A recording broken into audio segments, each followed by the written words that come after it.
Hello and welcome to this edition of Ringside Digest. I'm your host Kirk Day, along with my co-hosts Noah Byrne and Nick Miller.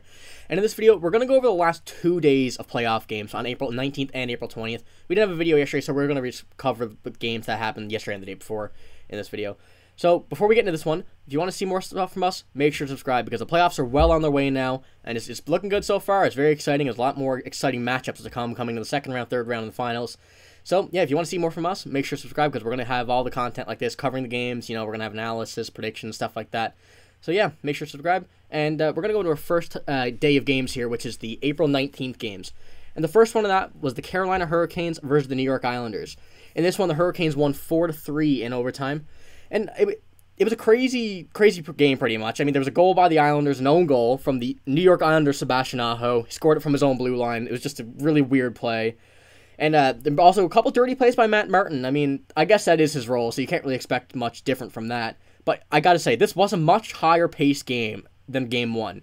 It was like a lot more goals, a lot more action, you know. And there's also an injury that happened in this one. Teuvo Teravainen, he broke his hand, and he will need surgery going into the future, the rest of the playoffs.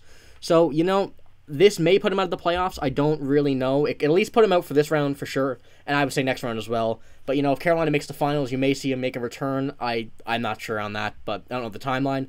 But, yeah, it's unfortunate for the Hurricanes. I mean, that's another injury they have to their already stockpiled injuries, so it's not helping Carolina in any way. So what do you think about this game, Noah? Yeah, I'm going to touch on the injury bug that seems to be over there in Carolina as well. But they still continue to battle, and they've impressed me beyond, you know, their ability to still continue to win. They're up to nothing now on the Islanders. You know, like you said, guys like Teravainen, Svechnikov, Pacioretty, all gone this year, and they still somehow managed to fight it out and battle back, and they're up 2-0. So all the credit to Carolina. Yeah, they passed the challenge. Islanders and Hurricanes trying to have a snooze fest challenge. They passed that one. It was a much better game to watch. It really sucks about Teravainen, and for the Hurricanes, like, my God, how much worse can it be? Like, I mean, I shouldn't say that because next thing to watch, Aho will go out, God forbid. But Teravainen, Pacioretty, and Svechnikov, like, how can it get any worse? But like you said, it's very impressive to see them keep on winning with all the injuries they've had. That's 3 guys right there. If you add that, I might have had a different prediction in my Stanley Cup Finals. So, I mean, that really sucks for Carolina, but it's good for them they came out and won. Yeah, no, they're still fighting with all the injuries they have, but you got to think at some point it may catch up to them. You know, some people start getting a bit overtired, exhausted from just double shifting and stuff. But with that, we're gonna go on to our second game here, which is the Panthers versus the Bruins. This one, the Panthers won 6-3. So the Bruins had a lot of turnovers this game, and like it was the whole game. It wasn't just anything. They had a few crucial ones, but a lot of turnovers, which really was the killer of this game. And it wasn't a very all-mark night, you know. But everybody has those games. So you can't expect them to be perfect all the time. And as well, I don't think really too many people expected Boston to go for a sweep. I mean, like, Boston definitely was the favorite in this series. But you got to think at some point, because, you know, they had a few injuries here and there, that it would catch up to them soon enough, and you think Panthers would get a game here. Like, you know, you have Kachuk, who's probably one of the best players in the league this season. So you got to think they would have stepped up and get a win, which they did last night. And I got to say, it was a pretty good game for the Panthers. But, you know, the Bruins, injuries are starting to catch up to them as well, just like the Hurricanes. So this series may start to get lopsided, but I'd say it's going to be pretty even going throughout this series, this round. What do you think, Noah? Yeah, this was a huge statement game for Florida. You know, they just battled. They beat Boston in every aspect of this game. You know, all of a sudden, this series gets a little bit more interesting. Before we started recording, Elliot Friedman said Bergeron wasn't making the trip over to Florida, and Ullmark was a game time decision. So Boston goes down to Florida without probably their best center and obviously the Vezina Trophy winner. So I'm very curious to see how Boston kind of redoes things and adjusts to these 2 guys because they're massive pieces on that team. Yeah, they're going to have to adjust to a few more things, too. I mean, if you want to look at the turnovers they made that game, I mean, Brandon Carlo made a really costly turnover that led to a goal. And, I mean, they still scored 3 goals, and but you just can't give up 6. And I don't know if Boston's even had to go through that at all this season. Have Boston given up 6 goals this season at all? I'm not sure, yeah. Probably not. I don't think they have. I mean, it's adversity they haven't had to go through. This is why I said the Panthers may have a chance to win a couple games in this series because you're putting Boston through something that they haven't really dealt with this season. Now, that being said, these are experienced guys. And hopefully for the Bruins, they can get back Bergeron. I think the hope is for Game 5, they can get Bergeron back. And hopefully Allmark can come back for Game 4. But, yeah, the Panthers are going to make this a series. Yeah, I think even if Allmark is out this game, they still have a very confident motive as in Swayman's the backup goalie. He could be a starter pretty much anywhere else in the league, I would say. So they're not out of the, they're not going to be blown out with Allmark out, but it's not at Allmark. Swayman's not Allmark, but he's good enough to be able to get a win like on any other team and the Bruins as well. So it'll be interesting to see if Allmark plays or not tonight. So with our third game, we have the Wild versus the Stars, and this one the Stars win 7-3. I'm not a big fan of this one, but I do like. It was a bit of a different situation here because Fleury started rather than Gustafsson, and double OT goal scorer Ryan Hartman did not play. They had a few also injuries, like Eriksson Ek didn't play, so they were hurt. But Fleury did let in a lot of weak goals, and like the Wild were just completely unraveled. It was turnover after turnover. They did not play a good game whatsoever. They came back. They were down 4-1, came back 4-3, but then Dallas just started to pile on the goals. But I do understand what was happening this one. I think that Dean Evason had the mind that if we put in Fleury, we could probably steal a win, because I don't think we expected to win this game with the amount of injuries we had and the amount of people we had out. So I think he's put Fleury in, gave Gustafsson the rest after that double OT game, just see if we can get a win out in Dallas before we head back to Minnesota. So I do understand it, but I think Fleury will not play again this round if it does come down to any situation like that again. So yeah, it's not a good game by Minnesota at all, but what do you think about this one, Noah? Yeah, I kind of had to question the start of Fleury. The past couple of years, he's been a little bit questionable in the playoffs. I know me and Nick can speak for it when in the playoffs in the COVID year when he turned the puck over to Josh Anderson and we scored in overtime. But I won't rub that in a little bit too much there, Kirk. But another thing, Rupe Hintz looks absolutely amazing. I think he had a hat trick. He had 2 goals or a hat trick. He had a hat trick in that game, and he was the best player out there by far. Phenomenal skater. Has it all. So I love Rupe Hintz, and I think he's a great player. Yeah, I think regardless of the decision to start Marc-Andre Fleury, well, I don't think it'll happen again after what we saw their last game, but I think you had to expect that this series was going to be a close one all the way. You couldn't expect Minnesota to go in and win 2 in Dallas because this series is probably going to go 7. I think a lot of people predicted this series to go 7. So I think that Dallas probably wins. Dallas probably wins 1 in Dallas anyway. In hindsight, so I think the decision to start Fleury in that game wasn't one that really is going to hurt the Wild too much because I know they won't do it again. I certainly hope they won't do it again. Yeah, what else can you say? But Dallas came back really good in that game. They scored when they had to. They capitalized on chances and they dominated. Yeah, Dallas did look really, really good that game. I got to give it to them. But this is what Minnesota did all season as well. They pretty much go Gustafsson 1 game, Fleury 1 game. So it was not out of the ordinary. It would happen, but I think that as of now, this is Gustafsson's net. This is his series to play. And with our final game for April 19th, we have the LA Kings versus the Edmonton Oilers. And all I got to say is Draisaitl is just too good. Like, the Kings are doing a fantastic job shutting down McDavid, but Draisaitl, him stepping up is very, very noticeable. It was a much-needed win for Edmonton, Like they couldn't afford to go down 2-0 at home and then head to LA. I know LA probably isn't like the biggest, like the whiteout in Winnipeg or like Montreal or Boston, the biggest like fan base in the playoffs, but it is still very, very prominent. LA definitely has a good fan base, so even if you're Edmonton, you can't really afford to go down 2 games heading into LA. So it's a much needed win for them going 1-1. I think it was a pretty good game as well for Edmonton. So what do you guys think about this one? Edmonton's got to stop blowing those leads, plain and simple. It's gonna bite them in the ass in the long run. They can barely squeeze out against LA. How are they gonna stack up against like the Vegases, the Dallases, and if they make it to the Cup final, like the Rangers, the Bostons? It's a question mark for sure. Another thing I just want to shout out, I know you kind of touched on a little bit, is Philip Deneau's ability to shut down McDavid. We all know the caliber of player McDavid is, and we all know how everybody's here, and he's just up here. So you got to give some credit to Phil Deneau.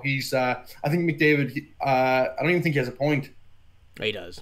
He has one. He might have a point. Okay, but even still, that's very hard to do with Connor McDavid. Yeah, 1 point in 2 games for McDavid, I think is probably the best thing you could ask for if you're the Kings. I mean that style of game they're playing, I believe they're playing the 1-3-1, which we all know works with Philip Deneau. So usually anyway. But with that being said, I think that McDavid's gonna have a breakout game in Game 3. I've got to think that. Like you've got to think McDavid's gonna have a breakout game. That being said, as well, the Kings now have last change, so where they're at home. So you might see Deneau coming out almost literally every shift against McDavid. So it is going to be a little bit harder. But I mean, at the same time, like you said, McDavid's up there, everyone else is down there. So yeah, good win by the Oilers in Game 2. They needed it, and hopefully in Game 3, we have such as good of a game as we had in Game 2. Yeah. That's all we had for April 19th. So now let's head over to the April 20th games, which was yesterday. And with our first game here, it was a fantastic one between the Tampa Bay Lightning and the Toronto Maple Leafs. Toronto wins this one 7-2, and it was a much, much needed win for the Maple Leafs. They came out rolling. Like, it was goal after goal after goal in the second period, and it was crazy. But it was a big bounce back game from Samsonov as well. You cannot take that away from him. After the first game, I was thinking he might not even start this game, but after the game they announced he was, and he definitely showed he deserved to start this game. But like, not even just Samsonov, all of the Leaf stars stepped up when they needed to this game. You see Tavares had a hat trick, and William Nylander, he's playing fantastic, and Mitch Marner, I think he's tied for the lead in playoff points so far. They played fantastic, and this is what the Leafs are going to have to do if they want to beat Tampa in this series. No question. They're going to have to step up and be on their game the entire series, because they cannot let down at any point, because we know what happens when they do. It'll be the same result as the first game. Yeah, the Leafs absolutely needed this, like you said. It was so necessary that they come out and they have a strong game and they play and they match up with Tampa. And in the end, they played dominant. They had a dominant win. They beat them in every aspect, and they were just a better team on the ice last night. But another thing, Andrei Vasilevsky, what an absolute competitor. He was on the ice, or he was in the net for all 7 of the goals, and he refused to come out. It just goes to show how much of a dog that guy is. Yeah, he keeps his streak alive of playing every single minute of every playoff game in the last 4 years for the Lightning. So I believe that also might have played something into it. He is a great competitor. We all know that. Mm-hmm. Like, the guy is locked in at all times. But you got to talk about William Nylander, like certified playoff guy. He always steps up, like no matter what. When everyone else is not scoring, William Nylander is scoring. That's just the way it is. William Nylander has always been that way in the playoffs.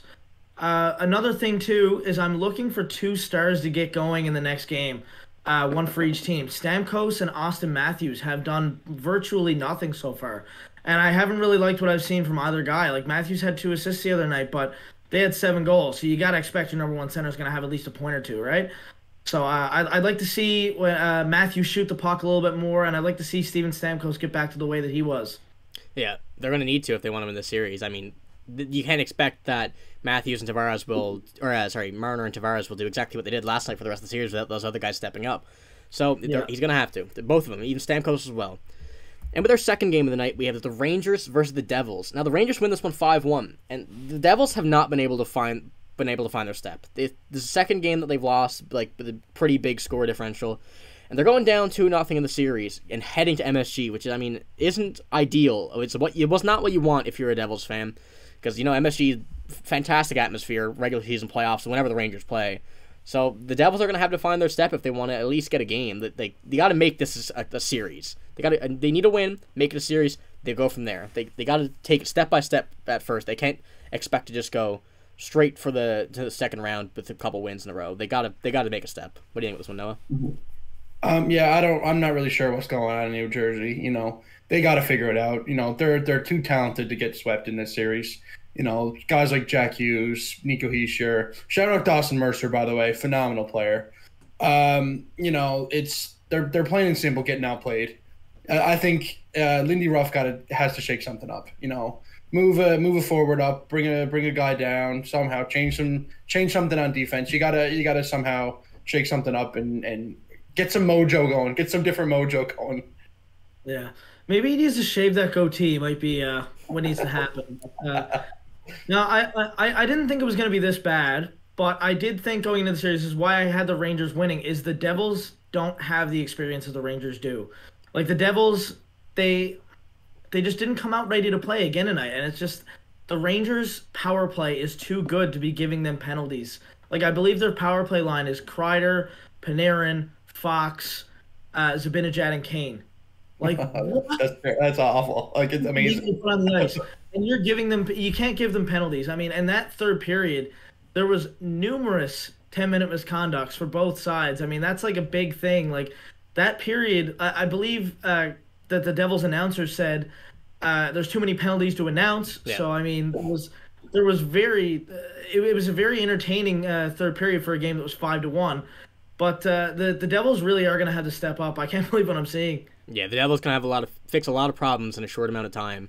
And I mean, it's getting late now. They're down 2-0, so they got to fix them as quick as possible. And with our third game of the night here, we have the Kraken versus the Avalanche. The Avalanche won this one 3-2. It was a very, very big comeback win by Colorado for being down 2-0 in the game. But Colorado put the pressure on in the second and third period. I mean, the shots, I don't have the shots on me right here, but the shots was definitely in Colorado's favor for those second and third periods. But I gotta say, even with a loss, Philip Grubauer did look great. He still had a great game. I mean, I think he had close on like 35 saves, but this is gonna be a back and forth series. I can tell you, I did not think this is what it would have been. I thought Colorado would have walked away with this one, but It turns out that's not what's been happening. And the Kraken have been keeping up, and I gotta say, it's a very enjoyable series. I gotta say that from what I've seen so far. Yeah, I think anybody would have thought that, Colorado coming off the cup with the phenomenal team they have, but man, Seattle was close to getting a stranglehold on the series for sure. They looked amazing, even though they lost last night, but just an all-around phenomenal game from that whole Kraken team. Colorado seems like they're in a little bit of a cup hangover, and I know that's a bit crazy for me to say with, like I said, guys like Makar, McKinnon, Rantanen, but they need to figure it out because they might get past Seattle, they might squeak past Seattle, but they're going to be in trouble if they can't figure it out. Yeah, I mean, I gotta say, when you're down, you need a goal. Look to Artturi Lehkonen, certified playoff guy as well. He's got. I mean, the guy's got 4 playoff series winning goals at this stage of his young career, and he goes out there and plays like a vet every night. I gotta give him a shout out for getting Colorado back in with that goal when they were down 2-0 last night. I gotta say, this series is proving to be. It's gonna be a lot closer than what people thought. Like, I mean, Colorado, if they do happen to figure it out, might run away with it, but. I mean, as of right now, Seattle is playing, like we said in the first video, like the perfect road game. Like they're playing great, and I mean they did lose because Colorado did, they figured it out toward the end of the game, but they were still in the game till the very last minute, and that's what you want if you're a Kraken fan here. Yeah, I'm excited to see what the Kraken Arena is going to look like too in their first playoff game. I feel like that's going to be a very, very good atmosphere in there in that stadium. And with our final game of the night, which was the Jets versus the Golden Knights. And the Golden Knights won this one 5-2, and it was a big bounce-back game from Vegas. I mean, after being down in the series to even it up. But I gotta say, they needed to win one at home before going to Winnipeg, because in that whiteout atmosphere, like I just said about Seattle, the whiteout atmosphere, I don't think that Vegas is going to enjoy playing in that. Winnipeg's had some incredible fans over their playoff runs and stuff with the whiteout. I think it's going to be loud in that arena, and I think Vegas definitely needed to get a win in this game to even up the series before heading to Winnipeg. But, I mean, This is another series that, like the Seattle and Colorado one, that I didn't think was going to be this split. It looked like Winnipeg, I got to say, they kept up. They didn't slack last game. They definitely kept up with Vegas, but Vegas just happened to get more. It wasn't Hellebuck's night, but that happens. So, yeah, I mean, this is going to be an exciting series as well. This has been a very, very even Western Conference matchups from what I've seen so far. I want to talk about Connor Hellebuck again a little bit. I know I talked about him in the last video. Had a bit of a tougher night last night, which is it's out of character for him. He needs to be on his game. And like I said in the last video, he's the type of guy who can steal you a couple games, and the Jets absolutely need this. They're going up against. I think they're outmatched on offense. So if they have a guy between the pipes who can steal them a couple games, they need to rely on him. Another thing, Eichel and Stone, they finally stepped up. They got on the score sheet. They put a couple pucks in the back of the net. Vegas needs that. They're two big pieces on offense, and without them scoring or without them being on the score sheet, it's a whole different series. Well, I mean, from the past, when you've seen Vegas go down in a series or lose a series, is because their top guys aren't producing. and I believe that game is it's very nice to see Eichel succeed. It's very nice to see after all those years in Buffalo. Like maybe he was a problem, maybe he wasn't, but to be able to like yeah, I know there was so much controversy over like everyone would say him versus McDavid wasn't a debate anymore, and like he wasn't very close to McDavid when he was getting drafted, but it's still obviously not a debate, and like it makes him it got to make him feel so bad like after all the hype that was around him after college and all that stuff, and now with him scoring his first playoff goal, that's nice to see, and it's nice to see Vegas actually getting some scoring from their big important guys. I do think Connor Hellebuck's going to come out next game. You can't expect the exact same thing that happened last game. You're going to expect Connor Hellebuck to bounce back. And yeah, that's all I really have to say, other than the fact that the whiteout's going to be insane. Yeah, I'm very excited to see that, I got to say. Them in Seattle, I think two atmospheres are going to be fantastic to watch, even for non-hockey fans. So I do recommend watching those two games. If you are to watch any of these games, those two are definitely the ones going to be watched. And that's all we have for this video, everybody. I mean, that's the last 2 days of games that we've had in the playoffs. And I gotta say they've been pretty good, so we can only expect that from here on it's still gonna be as good. It's gonna keep up to par of what has so far has been. So if you want to see more of the games like that, make sure to subscribe because we're gonna be having all the stuff coming from them, and we're gonna be going over them, gonna be viewing, previewing everything else.